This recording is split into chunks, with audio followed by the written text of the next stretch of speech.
Ningún país en el mundo ha llegado al comunismo. A veces hay una confusión de términos, que es exactamente, dicen, los estados comunistas, China comunista.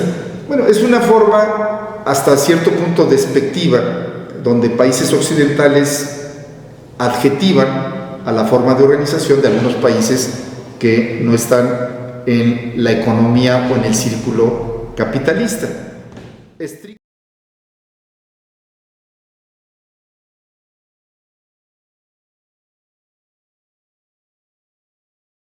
Creo que para hablar de este tema, el contexto, como bien señalas, es siempre importante, ¿no? Los alemanes insisten mucho en contextualizar los pensadores porque son producto de su historia, de su momento. No es necesariamente que sean unos genios en sí mismos, sino son producto de su historia. El marxismo, como lo conocemos, nace a mediados del siglo XIX. ¿Y qué antecede al marxismo? ¿Cuál es el contexto? Primero, la revolución industrial. Por primera vez en la historia de la humanidad se produce de forma sistemática en masa. Los productos dejan de ser para subsistencia, para pequeñas regiones, y se puede, a través de las colonias, estamos en el colonialismo y la industrialización, vender por todo el mundo. Entonces hay una revolución industrial, una cosa que no se había vivido, y eso va a generar cambios muy importantes.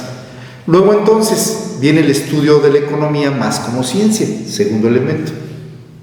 Los ingleses y los franceses empiezan a estudiar la economía ya no como una cuestión más doméstica, como una cuestión más regional, sino como una cuestión de orden mundial.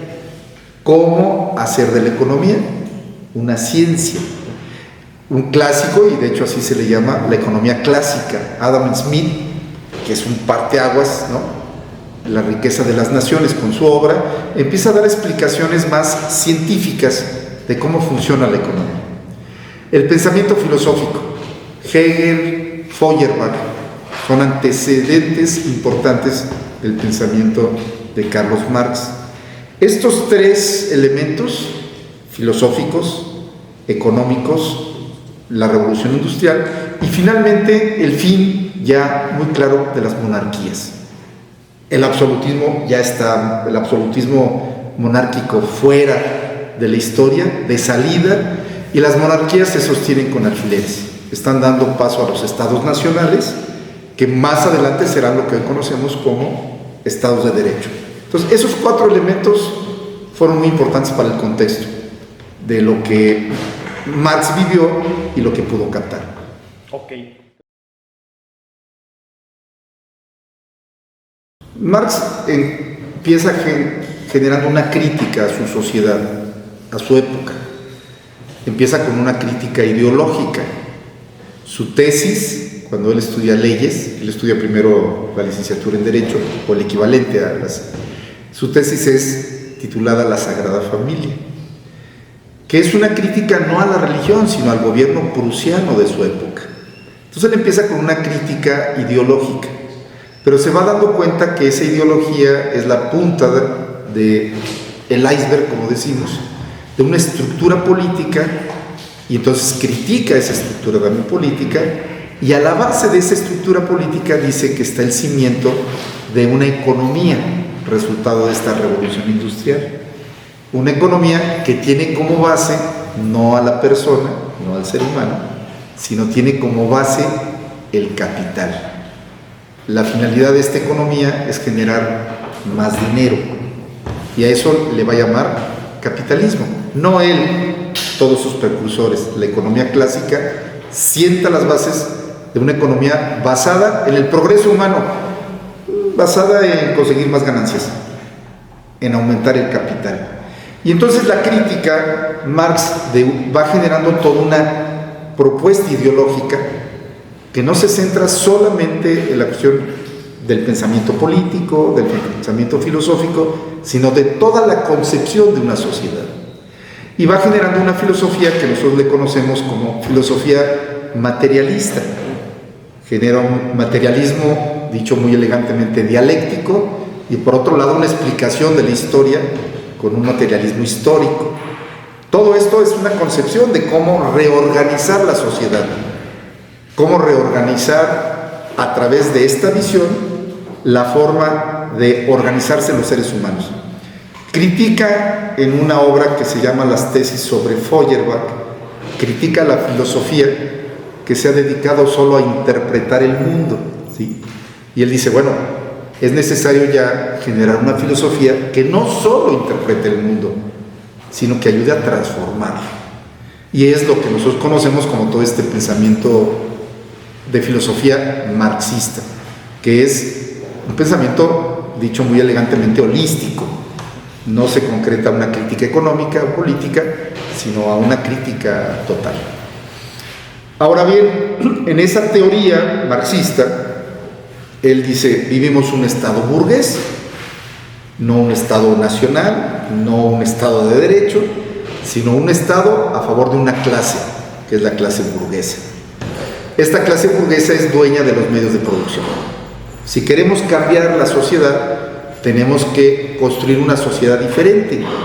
Y la teoría marxista dice que hay que generar una revolución, un cambio. La palabra revolución quiere decir cambio, ¿sí?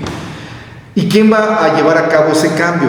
Dicen, no lo va a hacer la clase burguesa, lo tiene que hacer otra clase, que es la clase proletaria, que es la dueña de la fuerza de trabajo. Esta clase va a generar ese cambio, va a dar esa vuelta a la historia y va a generar por primera vez un gobierno guiado por el proletariado, los obreros y los campesinos. A eso le va a llamar dictadura del proletariado. Pasada esta transición, en su teoría, vamos a pasar, dice él, a un Estado socialista.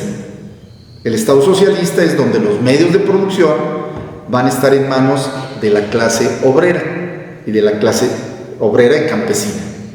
Y entonces la producción será de forma o de mejor distribución en cuanto a la riqueza, y finalmente llegaremos ya como un ideal, como una utopía, a lo que él va a denominar el comunismo. Ningún país en el mundo ha llegado al comunismo. A veces hay una confusión de términos, que es exactamente, dicen, los estados comunistas, China comunista. Bueno, es una forma hasta cierto punto despectiva, donde países occidentales adjetivan a la forma de organización de algunos países que no están en la economía o en el círculo capitalista. Estrictamente en la teoría marxista ha habido estados socialistas. Vivimos durante muchos años y conocimos la Unión de Repúblicas Socialistas Soviéticas. Fue un estado socialista. Hoy China tiene una economía y tiene un sistema mixto, una economía capitalista y una forma de pensar muy cercana al socialismo, ¿sí? Es diferente. Y en Europa y en muchos otros países existen todavía el pensamiento marxista en los partidos que se les denominan de izquierda, partidos laboristas, socialistas, socialista español, laborista inglés, son esas referencias. Entonces, estrictamente, nunca hemos vivido el comunismo, hemos vivido estados socialistas.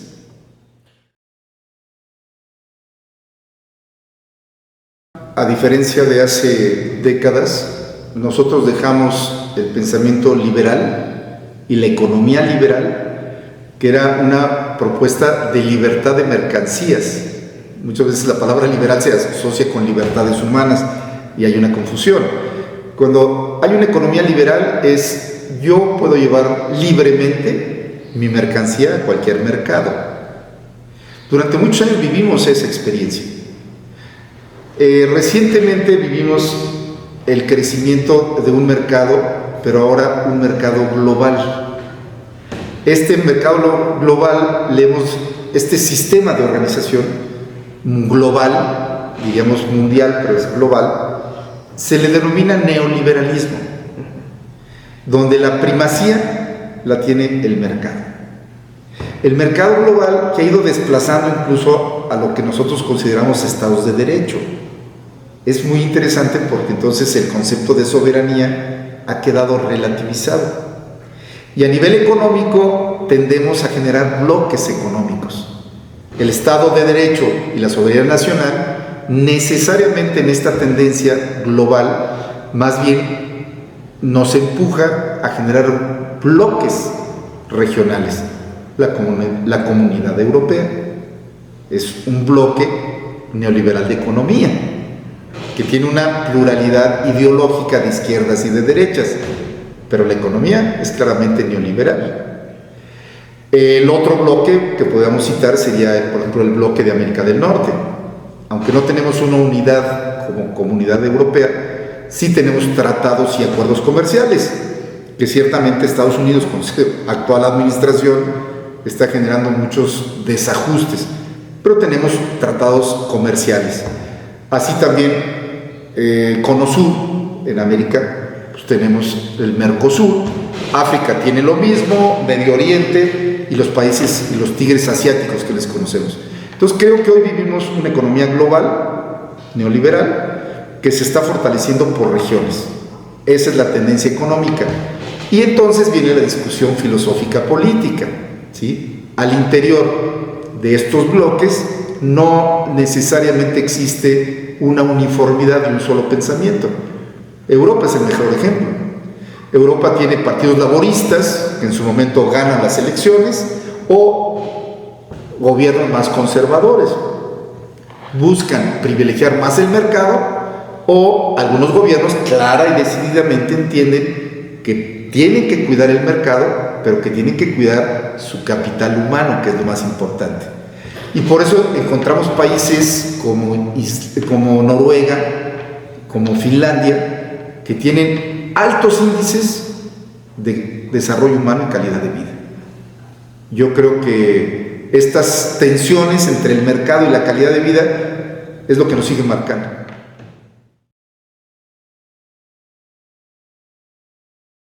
El neoliberalismo en México tiene varias décadas, es favorecer a unos grupos más privilegiados económicamente y desfavorecer a las mayorías. Favorecer al mercado y a los que tienen mayor poder adquisitivo. Eso es una tendencia global. En México no ha sido diferente. Por eso en México se polarizó la riqueza.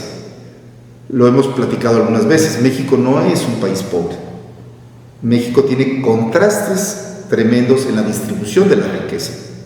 Y las economías neoliberales favorecen muchas veces esta mala distribución de la riqueza. Por eso en los últimos 10 años ha habido un choque, pues el famoso asunto de la propuesta ideológica, económica y política de la 4T, así llamada, que critica el modelo neoliberal, sin dejar de ser neoliberal, ¿sí? Pero que propone una economía en donde se tenga en cuenta más una redistribución de la riqueza. Estos programas sociales tan criticados es una forma que se utiliza en todos los países, no solo en México, para generar redistribución de la riqueza. Los mismos impuestos, los sistemas tributarios en cualquier parte del mundo generan propuestas de redistribución de la riqueza. Nosotros yo creo que vivimos una transición, no digo que estemos del otro lado ni mucho menos, yo ubico claramente una transición política y económica y una transición también de grupos de poder que tradicionalmente abanderaron un neoliberalismo con determinados intereses, con determinadas familias y determinados nombres que se encuentran en una alternancia con otros grupos de poder, con otros choques, con otros intereses. Bueno, es donde México se encuentra, en una transición. ¿Somos un país rico? Sí. Somos un país que está dentro de las 20 economías más grandes del mundo. México se ubica actualmente en la economía número 13 del mundo. Eso no es pobreza. El reto es cómo generar mejor distribución de la riqueza y con eso mejor calidad de vida para todos y para todas.